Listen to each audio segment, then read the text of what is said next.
E aí, meus queridos, tudo bem com vocês? Bom, eu espero que sim. E vamos embora logo para nossa videoaula de hoje, para a gente continuar falando aí sobre civilização grega. A gente está falando sobre a história da Grécia Antiga, da Grécia Clássica, já falamos aqui sobre os diferentes governos, já falamos sobre as diferenças, principais diferenças ali entre Esparta e Atenas. E hoje nós vamos falar sobre um episódio aí que nós já tínhamos citado lá atrás, quando a gente conversou sobre civilização persa, só que hoje a gente vai ver sobre a visão,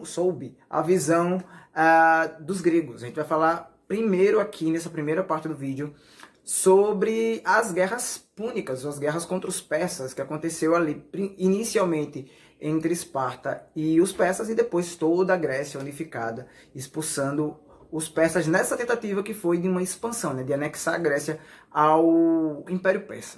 Então, vamos embora para o processo que a gente vai chamar de guerras médicas. Vai ter início ali, no início, bem no início mesmo, do século V a.C. Então, durante grande parte do século VI a.C., até no início do século V a.C., algumas cidades ali da Grécia continental, elas viviam sob ameaça, algumas sob ameaça, algumas sob domínio dos persas, né, de vários outros impérios orientais, porque esses impérios eles estavam ali num processo de expansão e a Grécia ficava bem no meio ali dessa passagem.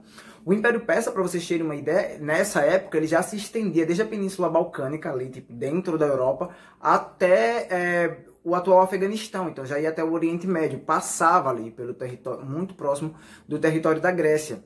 Algumas cidades aí como Eritreia e Atenas, essas cidades elas já viviam sob domínio ou sob influência muito forte dos persas.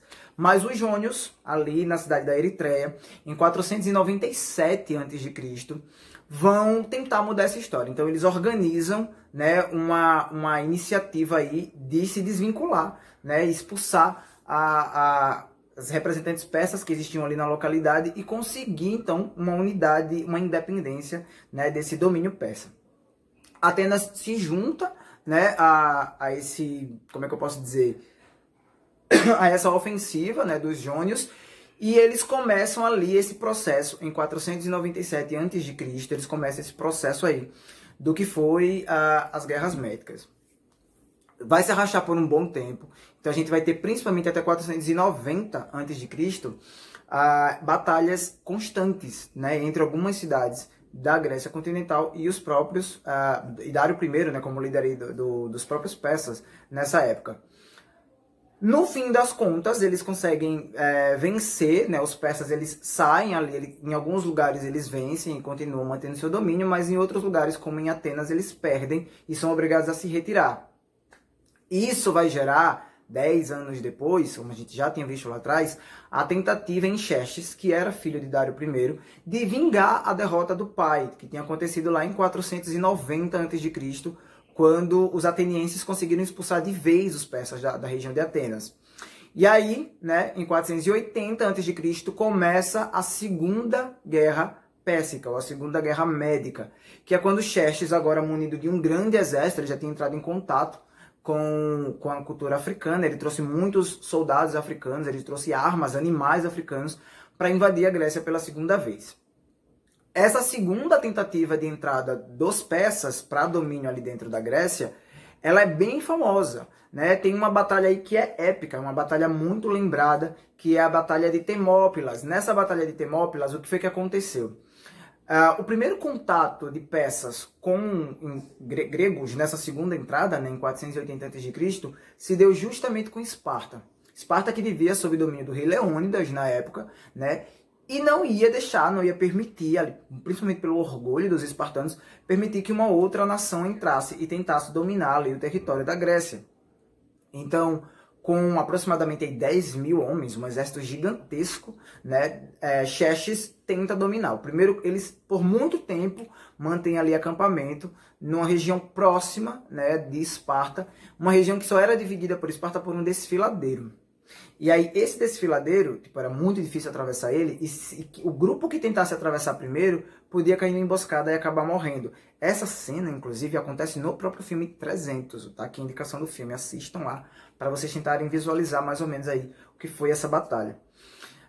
Então, né, numa virada de sorte, num jogo do destino, aí um traidor de Esparta, um soldado que fazia parte de Esparta, traindo, né, os segredos da cidade, vai lá em Xerxes e ensina como passar, que existe uma passagem, existe um local que dá para passar ali, atravessar pelo desfiladeiro sem passar por esse lugar muito difícil aí, onde os soldados provavelmente morreriam. E é assim que grande parte do exército de Xerxes consegue invadir ali uma região de Esparta e matar esses soldados. Nessa época, né, acabei de falar aí, tipo, os persas tinham ali mais ou menos 10 mil soldados no seu exército.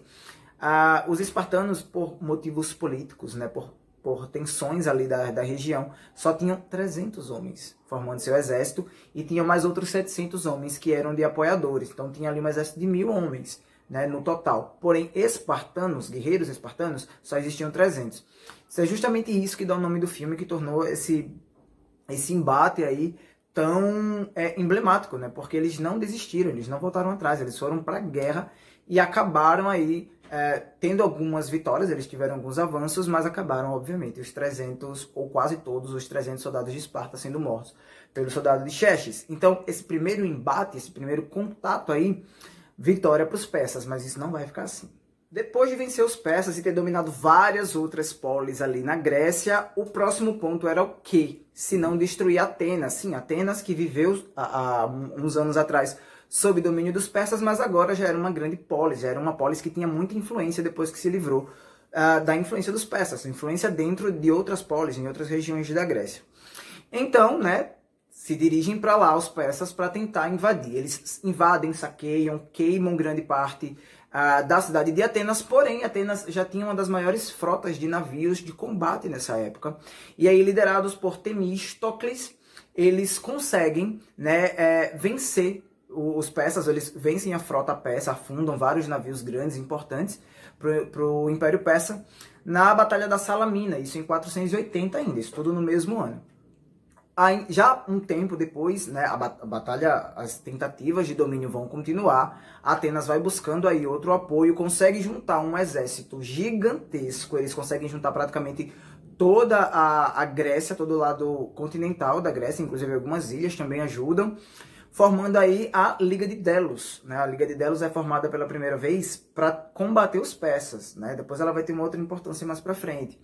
E aí, com a Liga de Delos formada, né, com um exército grande, com uma frota de navios de guerra ainda maior do que já tinha, acontece a última batalha, né? A batalha em 479, agora, né, quase um ano depois, os persas finalmente são expulsos, né, de uma vez por toda da Grécia. Esse é o primeiro combate entre um reino oriental e um reino ocidental da história da humanidade. E termina dessa forma, né, com vitória para o lado ocidental. Vitória do mundo grego. Aí.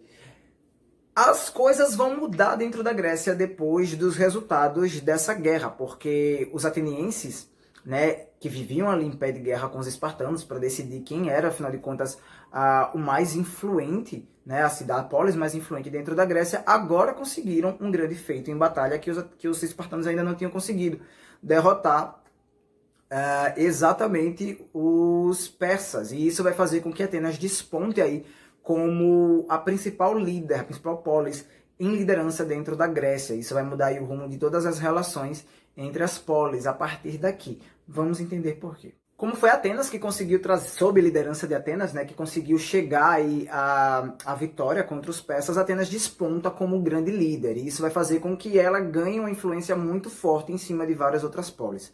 Então, o Império Ateniense, né, vai começar ali impondo sobre as cidades que fizeram parte da Liga de Delos, da Confederação de Delos, ou a Liga de Delos, determinadas formas de administração. E essas formas de administração, elas obviamente eram favoráveis à cidade de Atenas. Outras cidades que sempre foram consideradas inimigas de Atenas dentro da Grécia, sim, existia isso, né?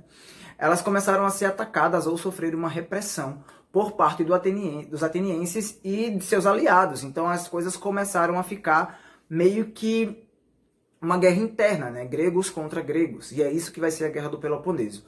Essas cidades que nunca foram aliadas de Atenas, essas cidades que não gostavam da influência de Atenas, nem das imposições comerciais e financeiras que Atenas vinha fazendo dentro da Grécia, começaram a procurar apoio aí numa outra poli que era tão influente quanto Atenas e que se parecia mais com seus ideais.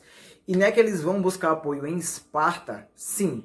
Está formado a partir de então, né, 435, 433 ali, a Liga do Peloponeso. E agora nós temos a Grécia dividida em dois grupos. De um lado nós temos Atenas liderando a Liga de Delos e do outro lado nós vamos ter Esparta liderando a Liga do Peloponeso.